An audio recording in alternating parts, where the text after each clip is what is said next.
حمد ہے اس ذات باری تعالیٰ کی جو سارے جہانوں کا مالک ہے، اور درود ہے حضور اکرم حضرت محمد صلی اللہ علیہ وآلہ وسلم کی ذات مبارکہ پر۔ اللہ سے دعا ہے کہ وہ ہمیں دنیا و آخرت کی تمام بلائیاں عطا فرمائے۔ بسم اللہ الرحمن الرحیم۔ السلام علیکم۔ آج 27 اپریل ہے اور جمعرات کا دن ہے اور 6 شوال ہے۔ ہم بات کریں گے رمضان المبارک کے بابرکت ماہ گزر چکا ہے اور عید کے مبارک دنوں کے بعد ہماری اور آپ کی ملاقات ہو رہی ہے۔ امید کرتے ہیں آپ بالکل ٹھیک ہوں گے۔ بات کریں گے اسلامی امارات افغانستان کے ترجمان ذبیح اللہ مجاہد صاحب کی، جنہوں نے اسلامی امارات کی طرف سے ان کی ترجمانی کرتے ہوئے یونائٹڈ اسٹیٹ آف امریکہ کے ڈپارٹمنٹ آف ڈیفنس کی طرف سے غلط خبریں شائع کرنے پر انہیں جواب دیا، اور دوسری طرف پاکستان میں تحریک لبیک پاکستان کی طرف سے کیے جانے والے اعلان کی طرف سے سب سے پہلے بات کریں گے پاکستان کی۔ تحریک لبیک پاکستان کے امیر حافظ سعد حسین رضوی صاحب نے عید سے پہلے اور ماہ رمضان کے درمیان یہ کہا تھا کہ ہم ماہ رمضان کے گزرنے کا انتظار کریں گے اور پٹرول کی قیمتوں کے کم ہونے کا انتظار کریں گے۔ ہم یقین کرتے ہیں اور ہم اس بات کو سمجھتے ہیں کہ شاید ماہ رمضان میں یہ جو حکومتی نمائندگان ہیں یہ پٹرول کی قیمتوں کو کم کریں، مہنگائی کی سطح کو کم کریں اور عام عوام کو ریلیف حاصل ہو، لیکن حکومت کے کانوں پر جوں تک نہیں رہیں گی۔ ابھی جناب کل حافظ سعد حسین رضوی صاحب نے شیخو پورہ میں ختم نبوت کی ریلی سے خطاب کرتے ہوئے وارننگ دی اور آخری دن دیا اور بتایا، ڈیڈ لائن دے دی کہ 10 تاریخ تک اگر حکومت پٹرول کی پرائسز کم کرے، عام عوام کے لیے مہنگائی کی سطح کو کم کرے تو ٹھیک ہے، ورنہ ہم لانگ مارچ کریں گے اسلام آباد کی طرف سے۔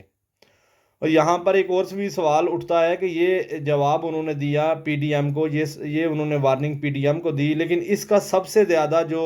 سوشل میڈیا پہ ہمیں نظر آ رہا ہے، سب سے زیادہ جن کو مسئلہ بنا وہ پی ٹی آئی ہے۔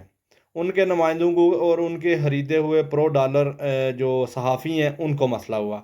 وہ جناب رینگ رہے ہیں، رو رہے ہیں، نہ ان کی سمجھ آ رہی ہے وہ کرنا کیا چاہتے ہیں اور کیا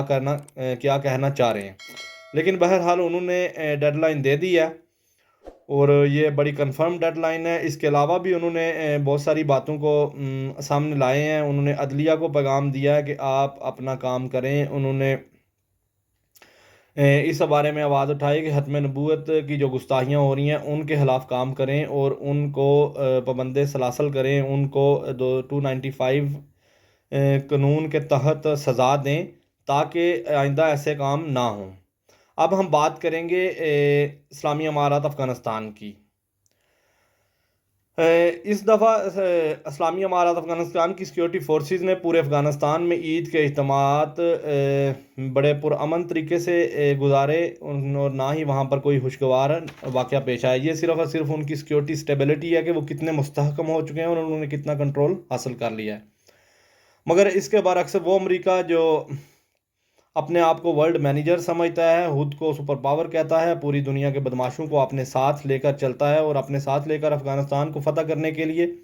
گیا، لیکن ناکام کوشش کر کے واپس لوٹ آیا اور وہاں سے شکست کھائی۔ اب وہ عالمی برادری میں دنیا کے سامنے اپنے دفاعی اور دوسرے ملکی اداروں کے ذریعے اور اپنے نمائندوں کے ذریعے افغانستان پر بے بنیاد الزام لگا رہا ہے، جیسا کہ حال ہی میں امریکی دفاعی ادارے نے ایک بیان جاری کیا جس میں اس ادارے نے کہا کہ افغانستان دہشت گردوں کا مرکز بن چکا ہے۔ اس پر اسلامی امارات افغانستان کے ترجمان مولوی ذبیح اللہ مجاہد صاحب نے بیان جاری کیا اور اس بے بنیاد الزام کو رد کیا۔ ترجمان اسلامی امارات افغانستان مولوی ذبیح اللہ مجاہد صاحب نے کہا کہ U S department of defence کی طرف سے جاری کردہ رپورٹ بیانیہ افغانستان کے خلاف کیے جانے والے پراپیگنڈے کا حصہ ہے اور اس کمپین کو جاری رکھنا اور اس بیانیے کا مقصد اس کمپین کو جاری رکھنا ہے۔ اس کے علاوہ انہوں نے کہا کہ کچھ مغربی میڈیا نے یہ رپورٹ شائع کی کہ U S department of defence نے یہ ڈاکومنٹ اس بات کو ظاہر کرتا ہے کہ افغانستان دہشت گردوں کا مرکز بن چکا ہے اور ہم اس بیانیے کو رد کرتے ہیں۔ انہوں نے کہا کہ افغانستان علاقائی سطح پر ایک پرامن ملک بن چکا ہے اور اس سال کی عید اس بات کا بہت بڑا ثبوت ہے اور بہت بڑی مثال ہے۔ پورے ملک میں سیکیورٹی کے حوالے سے کوئی ناخوشگوار واقعہ پیش نہیں آیا اور ہمارے ملک میں جاری ترقیاتی کام اور بین الاقوامی برادری کے ساتھ اچھے تعلقات اس بات کا ثبوت ہے کہ ہم کس طرح پرامن طریقے سے آگے بڑھ رہے ہیں۔ سیاسی اور سفارتی سیکٹر میں اس طرح کے بے بنیاد اور خود ساختہ اسٹیٹمنٹ شائع کرنا انٹیلیجنٹ ایجنٹس کا کام ہے، جو یہ نہیں چاہتے کہ افغان پرامن زندگی گزاریں۔ اسلامی امارات افغانستان کا پورے ملک پر کنٹرول ہے اور کسی کو اجازت نہیں دی جائے گی کہ وہ افغانستان کو دوسرے ممالک کی سیکیورٹی کے خلاف استعمال کرے، خاص طور پر دہشت گرد گروپوں جیسا کہ کئی بار داعش گروپ کو ہم نشانہ بنا چکے ہیں، اور ان کو ختم کرنے کے لیے کارروائیاں جاری ہیں۔ اسلامی امارات افغانستان کی طرف سے کیے گئے عہد کے علاوہ ہم نے ملکی امن اور استحکام کے لیے عملی اقدامات اٹھائے ہیں